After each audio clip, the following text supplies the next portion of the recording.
اب یہاں تک تو یہ سلسلہ آپ نے دیکھ لیا، 43 آیات ہیں کہ جن میں وہی انداز ہے سورہ بقرہ کے، شریعت کے احکام مختلف گوشوں میں مختلف پہلوؤں سے، عبادات کے ضمن میں تیمم آ گیا، اسی طریقے سے وراثت کا قانون آ گیا، اور جو جنسی انارکی ہے معاشرے میں نہ پیدا ہونے پائے، ڈسپلن ہو، ضبط نفس ہو، ایک ستھرا معاشرہ ہو، اچھا ایک خاندانی نظام ہو، اس کے لیے کیا احکام ہیں وغیرہ وغیرہ۔ اب یہاں تھوڑا سا خطاب آ رہا ہے بہت مختصر اہل کتاب کے بارے میں۔ الم تر الی الذین اوتوا نصیبا من الکتاب، کیا تم نے دیکھا نہیں ان لوگوں کی جانب جنہیں حساب کتاب میں سے ایک حصہ دیا گیا تھا۔ والکتاب ایک حقیقت ہے جس میں سے ایک حصہ آیا تھا جس کا نام تورات تھا، اسی میں سے ایک حصہ اور آیا وہ انجیل ہے، اور پھر وہ کتاب ہر اعتبار سے قابل ہو کر نازل ہوئی قرآن کی شکل میں۔ یشترون الضلالۃ ویریدون ان تضلوا السبیل، وہ گمراہی خریدتے ہیں اور چاہتے ہیں کہ تم بھی گمراہ ہو جاؤ۔ یہ جیسے مشرکین مکہ کیا کرتے تھے کہ لوگ قرآن نہ سنیں تو کوئی گانے والی کوئی لے آیا تھا کہیں سے تاکہ لوگ جو ہے اس کے گانے سننے کے اندر ہی لگے رہیں اور حضور کی بات سنے کوئی نہ۔ اسی طریقے سے یہ مدینے کے اندر بھی اس قسم کے معاملات جو ہیں، یہ یہودی جو ہیں اس قسم کے، جو ہمارے ہاں یہ میچز ہو رہے ہیں اور معلوم ہوتا ہے کہ ٹی وی پر گویا کہ دنیا کی اہم ترین شے جو ہے وہ کرکٹ ہے اور ٹینس ہے اور وہ وہاں کی جو اور گیمز ہیں، اور پاگل ہوئی ہے دنیا اس کے اوپر، پاگل۔ اور شیطان کو چاہیے کیا؟ حقائق کی طرف نگاہ ہی نہ ہو، زندگی کس لیے ہے، جینا کاہے کے لیے ہے، موت ہے تو اس کے بعد کیا ہونا ہے، سوچنے کی ضرورت ہی نہ ہو۔ یا حیوان کیا کما رہا ہے یا کھا رہا ہے، اور یا پھر یہ اس طرح کے لہو و لعب کے اندر زندگی گزار رہا ہے۔ اللہ اللہ خیر صلی اللہ۔ تو جو خریدتے ہیں گمراہی، اس کے لیے بڑے بڑے نظام ہیں، بڑے بڑے ان لوگوں کے لیے جو ہیں انعامات ہوتے ہیں، آدمی کے ہوش ٹھکانے آ جاتے ہیں کہ ان پلیئرز کو کیا کیا کچھ ملتا ہے۔ وَيُرِيدُونَ أَن تَضِلُّوا السَّبِيلَ، وہ یہ چاہتے ہیں کہ تمہیں سیدھے راستے سے، راہ حق سے منحرف کر دیں۔ وَاللَّهُ أَعْلَمُ بِأَعْدَائِكُمْ، اللہ تمہارے دشمنوں سے خوب واقف ہے۔ وَكَفَىٰ بِاللَّهِ وَلِيًّا، اور وہ کافی ہے تمہارے ولی اور پشت پناہ ہونے کی حیثیت سے، لیکن ظاہر بات ہے کہ تم اس کا کہنا مانو گے تب نا۔ وَكَفَىٰ بِاللَّهِ نَصِيرًا، اور مددگار ہونے کے اعتبار سے بھی وہ کافی ہے۔ مِنَ الَّذِينَ هَادُوا يُحَرِّفُونَ الْكَلِمَ عَن مَّوَاضِعِهِ، ان یہودیوں میں سے ہی وہ لوگ ہیں کہ جو کلام کو اس کے اصل مقام سے پھیرتے ہیں۔ وَيَقُولُونَ سَمِعْنَا وَعَصَيْنَا، یہ ہم پڑھ چکے ہیں، کہتے ہیں ہم نے سنا اور ہم نے نہیں مانا۔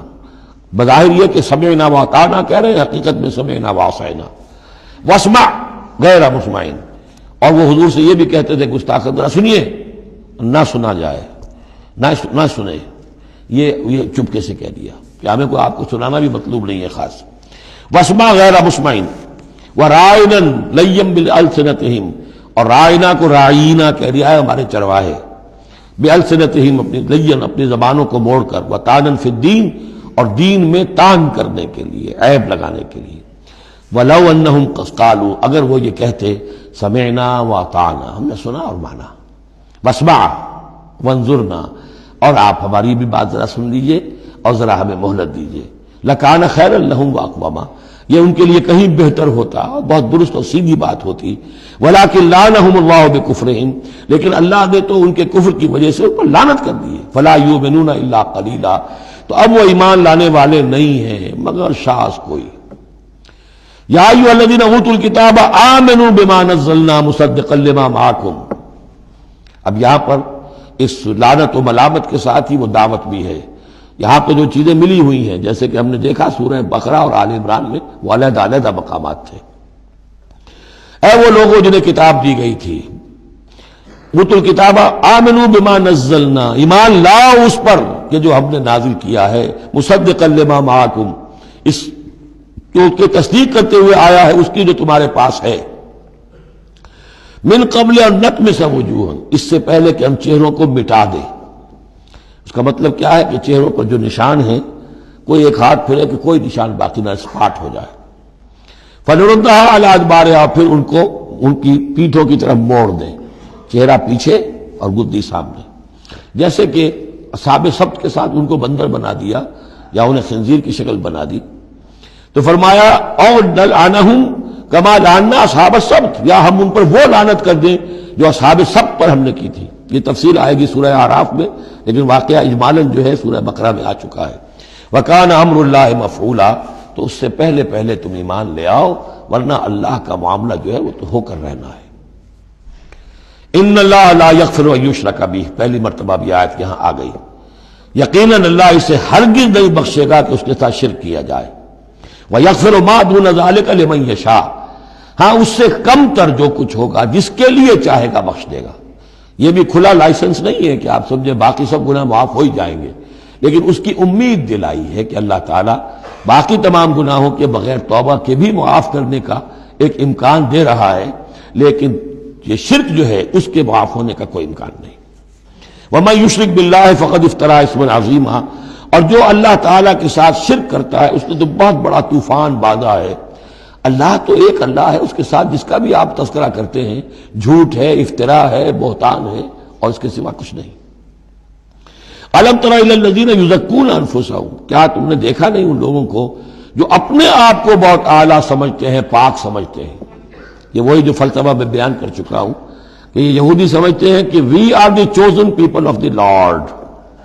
سورہ مائدہ میں آ جائے گا نحن ابناء اللہ واحباؤہ، ہم تو اللہ کے بیٹوں کی طرح ہیں، بلکہ اس کے بہت ہی چہیتے ہیں، لاڈلے ہیں۔ اور دوسرے جو ہے گوئمز اور جینٹائلز، یہ تو دیکھنے میں انسان نظر آتے ہیں، حقیقت میں حیوان ہیں، گندے لوگ ہیں۔ ان کو تو جس طرح کھاؤ، لوٹو، گسوٹو، ان کو جس طریقے سے دھوکہ دو، ان کو بائی ہوک بائی کروک جو بھی ان سے استحصال ہو، جس طرح بھی کر سکو کرو۔ ان کے بارے میں تو لیس علینا فی الامیین سبیل، ان کے بارے میں ہم پر کوئی گرفت ہے ہی نہیں، ہم سے کوئی محاسبہ ہوگا ہی نہیں۔ جیسے ہرن ہے، پھر رہا ہے، آپ نے شکار کیا، کھا لیا، کون پوچھے گا آپ سے؟ اسی طرح یہ انسان نما حیوان ہے، جو چاہو کرو ان کے ساتھ۔ بل اللہ یزکی من یشاء، یہ تو اللہ تعالیٰ ہی پاک کرتا ہے جس کو چاہتا ہے۔ ولا یظلمون فتیلا، یہ تمہارے کہنے سے تم پاک نہیں ہو جاؤ گے، اونچے نہیں ہو جاؤ گے، اعلیٰ عرفہ نہیں ہو جاؤ گے۔ ہاں کہ ظلم نہیں کیا جائے گا ان پر کچھ بھی، فتیل کے برابر بھی۔ دھاگا، فتیل اصل میں کہتے ہیں کہ جو آپ نے دیکھا ہوگا آج کل تو کھجوریں کھاتے ہیں تو کھجور کی گٹھلی کے ساتھ ایک چھوٹا سا دھاگا لگا ہوتا ہے کہ جس سے بقیہ کھجور کے ساتھ اس کا تعلق ہوتا ہے، وہ گٹھلی کی ناف کے ساتھ سمجھ لیجئے، وہ فتیل ہے۔ اب ظاہر بات ہے کہ اس زمانے میں جو چھوٹی سی چھوٹی چیزیں لوگوں کے مشاہدے میں آتی تھی تو کسی چیز کے چھوٹے ہونے کے لیے مثال وہیں سے دی جا سکتی تھی۔ انظر کیف یفترون علی اللہ الکذب، دیکھو کیسے یہ لوگ اللہ پر جھوٹ باندھ رہے ہیں۔ وکفی بہ اسما مبینا، اور یہی گناہ کافی ہے، یعنی ان کی گرفت کے لیے اور ان کے عذاب دینے کے لیے یہی ایک بات کافی ہے جو انہوں نے گھڑ لی ہے۔